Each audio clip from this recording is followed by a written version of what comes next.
Back to സലം learning. അബീബസാണ് മക്കളെ. നമ്മുടെ എക്സാം എത്തി, ഇംഗ്ലീഷ് എക്സാം എത്തി അല്ലേ. അപ്പൊ നമുക്കറിയാം നമ്മുടെ സിലബസ് മാറിയിട്ടുണ്ട് അല്ലെ, നമ്മുടെ ക്വസ്റ്റ്യൻ പേപ്പറിന്റെ പാറ്റേൺ മാറിയിട്ടുണ്ട്. അപ്പൊ കഴിഞ്ഞ വർഷത്തെ ക്വസ്റ്റ്യൻ പേപ്പർ പോലും ഇല്ല നമുക്ക് നോക്കാൻ. അപ്പൊ ഏത് രീതിയിലാണ് ക്വസ്റ്റ്യൻസ് വരുന്നത്, ആൻസർ എങ്ങനെയാണ് ചെയ്യേണ്ടത് എന്നൊക്കെ ഓർത്തിട്ട് ടെൻഷനിലായിരിക്കും നിങ്ങൾ. സോ ടെൻഷൻ ഒന്നും വേണ്ട, എക്സാമിന് വരാൻ ചാൻസ് ഉള്ള ഒരു ഇമ്പോർട്ടന്റ് ക്വസ്റ്റ്യൻ ആണ് കേട്ടോ മിസ് പറഞ്ഞു തരാൻ പോകുന്നത്. Okay set. അങ്ങനെയാണെന്നുണ്ടെങ്കിൽ മിസ്സിന്റെ കുട്ടികൾ എന്ത് ചെയ്യുക, ആദ്യം തൊട്ട് അവസാനം വരെ ഈ ഒരു വീഡിയോ കാണുക. യൂസ്ഫുൾ ആയിട്ടുണ്ടെന്നുണ്ടെങ്കിൽ തീർച്ചയായിട്ടും നിങ്ങളുടെ ഫ്രണ്ട്സിന് ഷെയർ ചെയ്ത് കൊടുക്കുക. അപ്പൊ നമുക്കറിയാം നമ്മുടെ പാറ്റേൺ ചേഞ്ച് ആയിട്ടുണ്ട് അല്ലെ. നമ്മുടെ ക്രിസ്മസ് എക്സാമിന്റെ എന്താ പറയുക, സിലബസും അതുപോലെ തന്നെ പാറ്റേണും ഒക്കെ മാറിയിട്ടുണ്ട്. അപ്പോൾ അതൊക്കെ നമുക്ക് ഡീറ്റെയിൽഡ് ആയിട്ട് നമുക്ക് എന്ത് ചെയ്യാം, നമുക്ക് ക്ലാസ്സിലെ മാരത്തോണിൽ നമുക്ക് ഡിസ്കസ് ചെയ്യാം. ഈ ഒരു ക്വസ്റ്റ്യൻ നമുക്ക് നോക്കാം. ക്രിയേറ്റ് എ ഷോർട്ട് കോൺവെർസേഷൻ സംഭാഷണം എഴുതാനാണ് നമ്മളോട് ചോദിച്ചിരിക്കുന്നത് അല്ലെ. Write a dialogue between Didi and the children when they find her house അല്ലെ. ദീദിയെ തപ്പി കുട്ടികൾ എന്ത് ചെയ്തു, ദീദിയുടെ വീട്ടിലേക്ക് പോയി. കുറേ അന്വേഷിച്ച് നടന്നിട്ടാണ് അവര് വീട് കണ്ടെത്തിയത് അല്ലെ. അങ്ങനെ ദീദിയെ കണ്ടെത്തിയതിന് ശേഷം ദീദിയും ആ കുട്ടികളും തമ്മിലുള്ള സംഭാഷണം. അപ്പൊ ദീദിയും ഈ കുട്ടികളും ഏത് ചാപ്റ്ററിലേതാണെന്ന് നിങ്ങൾക്ക് മനസ്സിലായിട്ടുണ്ടാവും. അപ്പൊ അറിയുന്നവർ എന്ത് ചെയ്യാ, താഴെ നമ്മുടെ കമന്റ് ബോക്സിൽ ഏത് ചാപ്റ്ററിലെ ക്വസ്റ്റൻ ആണെന്ന് കമന്റ് ചെയ്യാം കേട്ടോ. സോ ദീദിയും ആ കുട്ടികളും തമ്മിലുള്ള കോൺവെർസേഷൻ ആണ് മക്കളെ, സംഭാഷണമാണ് നമ്മളോട് ചോദിച്ചിരിക്കുന്നത്. നമുക്കറിയാം ഒരു കോൺവെർസേഷൻ പല തരത്തിലുള്ള കോൺവെർസേഷൻ ഉണ്ട് അല്ലെ. ടെലിഫോണിക് കോൺവെർസേഷൻ ഉണ്ട്, രണ്ടുപേര് തമ്മിൽ ആർഗ്യൂ ചെയ്യുന്നതുണ്ട്, കാഷ്വലായിട്ട് സംസാരിക്കുന്നുണ്ട്, ജോബ് ഇന്റർവ്യൂ ഉണ്ട്. അപ്പൊ ഇവരവിടെ കണ്ടുമുട്ടിയപ്പോൾ കാഷ്വലി ഉള്ളൊരു സംസാരമാണ് നമുക്ക് വേണ്ടത്. അപ്പൊ ആ കോൺവെർസേഷൻ എഴുതാൻ പറയുമ്പോൾ നമ്മൾ ശ്രദ്ധിക്കേണ്ട കുറച്ച് കാര്യങ്ങളുണ്ട്. നമ്മുടെ ക്യാരക്ടേഴ്സിനെ അറിയാം, ദീദി ആരാണ്, ഈ സ്റ്റുഡൻസ് ആരാണ്, ചാപ്റ്റർ ഏതാണ് എന്ന് അറിഞ്ഞാലേ നമുക്ക് ഇതിലെ കോൺവെർസേഷൻ എഴുതാൻ പറ്റുള്ളൂ.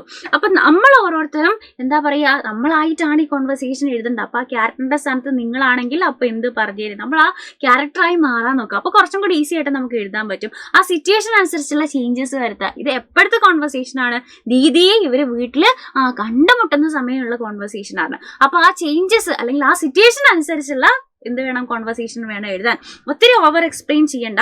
സോ കോൺവെർസേഷന്റെ ഫോർമാറ്റ് എന്താണെന്ന് മിസ് പറഞ്ഞുതരാം. ഓക്കെ. അപ്പൊ നമ്മളെല്ലാവരും നമ്മുടെ എക്കോ സിനിമ കണ്ടിട്ടുണ്ടാവും അല്ലെ. അപ്പൊ എക്കോ സിനിമയില് പ്രധാനപ്പെട്ട 2 ക്യാരക്ടേഴ്സ് ആയിരുന്നു നമ്മുടെ മ്ലാത്തി ചേട്ടത്തിയും നമ്മുടെ പിയൂസും അല്ലെ. അപ്പൊ കണ്ടിട്ടുള്ളവർക്ക് അറിയാം. അപ്പൊ ഇവര് തമ്മിലുള്ള കോൺവെർസേഷൻ ആണ് എഴുതുന്നതെന്ന് വെറുതെ ഒന്ന് സങ്കല്പിക്കുക. കോൺവെർസേഷന്റെ ഫോർമാറ്റ് നമുക്ക് പഠിക്കാനാണ്.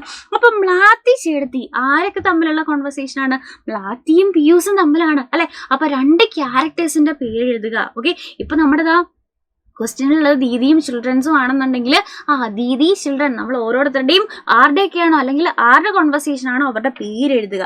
എന്നിട്ട് അവർ പറഞ്ഞിരിക്കാൻ ചാൻസ് ഉള്ള കാര്യങ്ങൾ, അതിന് മറുപടി ആയിട്ട് മറ്റേ ആൾ പറഞ്ഞ കാര്യങ്ങൾ. അപ്പോൾ ഇങ്ങനെ എഴുതിയപ്പോൾ ഒരു എക്സ്ചേഞ്ച് ആയി അല്ലേ. ഇപ്പൊ 2 എക്സ്ചേഞ്ച് ആയി. അങ്ങനെ ഒരു 5 എക്സ്ചേഞ്ച് എങ്കിലും നിങ്ങൾ എന്ത് എഴുതണം, 5 എക്സ്ചേഞ്ച് എങ്കിലും നമുക്ക് കോൺവെർസേഷൻ എഴുതണം. അപ്പൊ കോൺവെർസേഷന്റെ ഫോർമാറ്റ് എന്താണെന്ന് നമ്മൾ പഠിച്ചു. ഇനി എങ്ങനെയാണ് ഇത് എഴുതുക.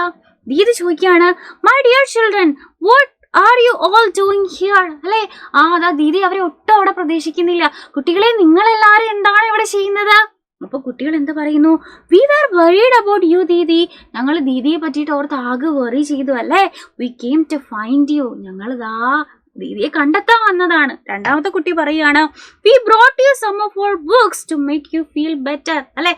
ദീദിക്ക് കുറച്ച് ആശ്വാസം കിട്ടട്ടെ എന്ന് വെച്ചിട്ട് ഞങ്ങൾ എന്ത് ചെയ്തിട്ടുണ്ട്, കുറച്ച് പുസ്തകങ്ങൾ കൊണ്ടുവന്നിട്ടുണ്ടെന്ന് പറയാണ് അല്ലെ.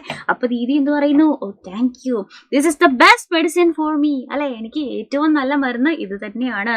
How did you ever find my house. നിങ്ങൾ എങ്ങനെയാ എന്റെ വീട് കണ്ടെത്തിയതെന്നാലും.